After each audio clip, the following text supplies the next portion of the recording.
você vai me agradecer depois de assistir a este vídeo, que vai equivaler à aula mais curta e mais eficaz de redação da sua vida. Eu falo isso sem nenhuma modéstia, porque aqui eu vou te trazer um repertório perfeito para culpar o governo na redação. Eu vou te trazer outro repertório para ajudar a reforçar esse argumento na redação e eu ainda vou te mostrar como é que você escreve esse parágrafo de desenvolvimento de argumentação na redação. Mas você já vai logo empurrando aí o dedinho no like, já se inscreve aqui no nosso canal e ativa o sininho, porque sempre tem muito conteúdo bom aqui de redação, de linguagem, de estudos, para quem está se preparando para o Enem.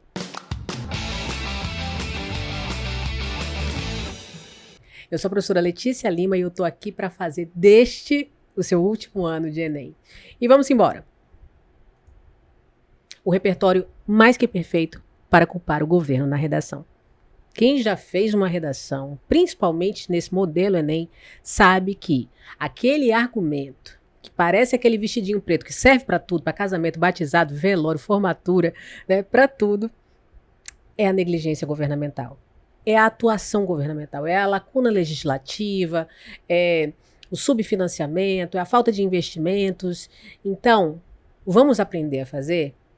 Esse repertório mais que perfeito é bem atual. Isso vai mostrar para o corretor que você está antenado sobre tudo que está acontecendo no Brasil, sobretudo as problemáticas sociais. E como a gente está falando aqui especificamente de um argumento que envolve o governo, a gente vai aprender hoje a usar a PEC da blindagem como repertório na redação do Enem. PEC da blindagem, o que é a PEC da blindagem, manhã? Pelo amor de Deus. E antes de qualquer coisa, eu não estou aqui me posicionando politicamente em relação a nada. Eu estou apenas usando esse evento louco para enriquecer uma redação. Para a gente se revoltar é fora da redação, tá legal? Então não venha aqui me chamar de comunista, ou de terraplanista, ou de suíça, porque eu estou aqui no centro sem me posicionar, tá? Até porque a PEC da blindagem envolve todas as vertentes ideológicas políticas, esquerda, direita e centro. Então tá todo mundo com a mão suja aí. E quem se ferra? A gente. Basicamente, a PEC da blindagem é uma estratégia, né, do legislativo, dos deputados e também, em breve, dos senadores, para uma autoproteção. Basicamente, essa PEC, que é uma proposta de emenda constitucional, que vai ser emendada, costuradinha lá na Constituição, ela meio que dificulta que deputados e senadores enfrentem processos criminais. Por quê? Porque antes de eles enfrentarem esses processos criminais, eles vão ter que passar pelo crivo dos seus próprios colegas. Então, quem vai julgar a procedência ou não desse crime ou não são os próprios senadores e deputados. Então, isso é uma forma de se protegerem. E, assim, os veículos midiáticos estão publicando isso, né? O PEC da blindagem é certeza de impunidade, aumenta riscos de infiltração do crime organizado na política. PEC da blindagem é aprovada na Câmara, o que pode mudar com a proposta para dificultar processos criminais contra parlamentares. E lembrando, deputados de todos os partidos votaram favoravelmente. Estou dizendo que todo mundo teve 100% de adesão, não, mas de todos, da esquerda, da direita e do centro também. Então vamos aproveitar isso de alguma forma, né? Vamos ver o copo meio cheio. Nós temos aí esse tema, obstáculos para a participação do jovem brasileiro na política. Basicamente, o que é que impede, o que é que afasta os jovens de uma participação ativa na política nacional, né, nos processos democráticos. E aí, eu pensei muito no argumento da corrupção e da impunidade. Por quê? Porque só o fato de a gente pensar em política, aqui eu estou recortando para jovens, mas isso se estende a todos os brasileiros. Quando a gente pensa, por exemplo, no contexto da política, automaticamente a nossa mente vai para corrupção, impunidade, falcatrua, né, ilicitude. E eu acredito que isso seja perfeito para você usar na redação. Então, os jovens não participam da política, dentre muitos outros fatores, por causa da impunidade, porque a gente sabe da sujeira que existe. Então, esse é um dos obstáculos. Esse aí é um argumento, tá bom? E o que a gente vai usar para comprovar esse argumento para o corretor? Porque, para mim, uma das causas é essa. É a impunidade, é a corrupção que afasta o jovem da política. Agora, o que eu vou usar para comprovar, além da minha própria opinião? Eu trouxe 2 repertórios aqui. E a gente vai aprender a usar os 2, certo? O repertório principal, que deveria estar em cima, mas está embaixo, É uma citação do Jô Soares, que diz o seguinte: a corrupção não é uma invenção brasileira, mas a impunidade é uma coisa muito nossa. Então, esse repertório, ele tem muita conexão, muita ancoragem com esse tema.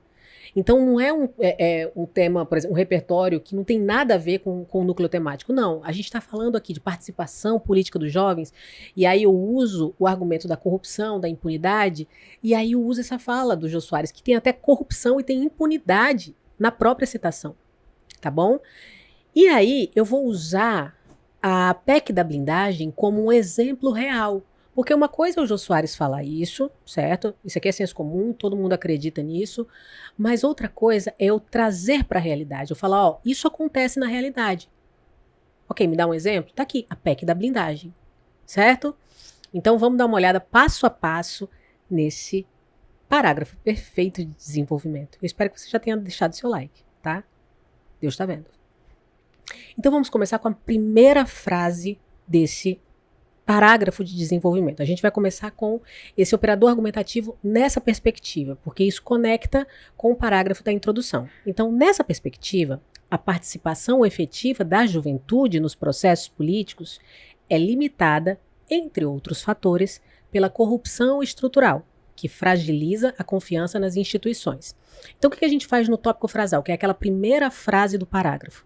Nesse caso aqui, a gente vai retomar o nosso argumento. Qual é o argumento? Corrupção.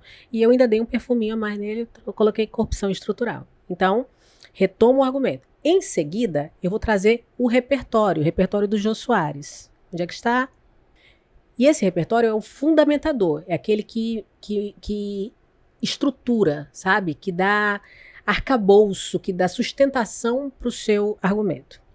Então, continuando, nesse sentido, no sentido que eu falei anteriormente, como afirmou o escritor Jô Soares, abre aspas, a corrupção não é uma invenção brasileira, mas a impunidade é uma coisa muito nossa. Não sei porque eu estou olhando para cá, que a tela está aqui na minha frente. Então, essa fala dele, né, tem muito a ver, e aí a gente continua, o que ilustra a percepção negativa que muitos jovens têm da política como espaço de privilégios e não de transformação social. Você está vendo que o que afasta o jovem dessa participação, desse engajamento político, é a própria política, é a cultura política de corrupção, de impunidade, de autoproteção e não de transformação social. Então o jovem se pergunta, por que eu vou participar disso? Isso aqui não serve para nada. Estou falando nesse contexto específico. Então, beleza. O próximo passo agora, a gente vai trazer isso para a realidade. Porque o corretor pode perguntar, ok, o Jô Soares falou isso, agora eu preciso que você comprove que isso é real, certo? O óbvio precisa ser dito na redação do Enem. Então, olha só, é o repertório exemplificador e essa conexão com a realidade. Então, você vai trazer um exemplo atual, é a chamada PEC da blindagem, a qual dificulta processos criminais contra parlamentares e foi aprovada com o apoio de diferentes espectros partidários. Evidenciando o quê? Uma prática de autoproteção que alimenta o descrédito popular na política. Então, essa atitude, essa aprovação dessa PEC, que só protege os parlamentares, ela evidencia que a política atual tem a ver com autoproteção, com partidarismo, não tem a ver com justiça social, por exemplo. Agora a gente vai finalizar esse parágrafo de desenvolvimento. E como é que a gente finaliza esse parágrafo? Com uma análise crítica e também com a retomada do argumento. Sim, é repetitiva. A redação do Enem ela é repetitiva. Você então agora vai retomar mais uma vez a questão da corrupção. Então, desse modo, a normalização de condutas corruptas constitui um obstáculo relevante à aproximação dos jovens da vida política, perpetuando a apatia e o distanciamento dessa parcela essencial da cidadania. Então, você vai dar uma olhadinha aqui. Então, aqui você tem um parágrafo completo. Ele coube perfeitamente aqui em 8 linhas, que é um espaço tranquilo para um parágrafo de desenvolvimento. Pode ser até um pouco mais. Então, dá o print, modela isso em outras possibilidades de temas. Você vai ver que dá muito certo. Não é que o corretor ele vai gostar desse parágrafo, não é que ele vai amar esse parágrafo, ele vai ficar com inveja por não ter pensado nisso. Então, usa muito esse repertório, essa estratégia, essa sequência. Você quer aprender a escrever uma redação 900 mais em menos de 30 dias? Então, vem aqui para Marca Texto.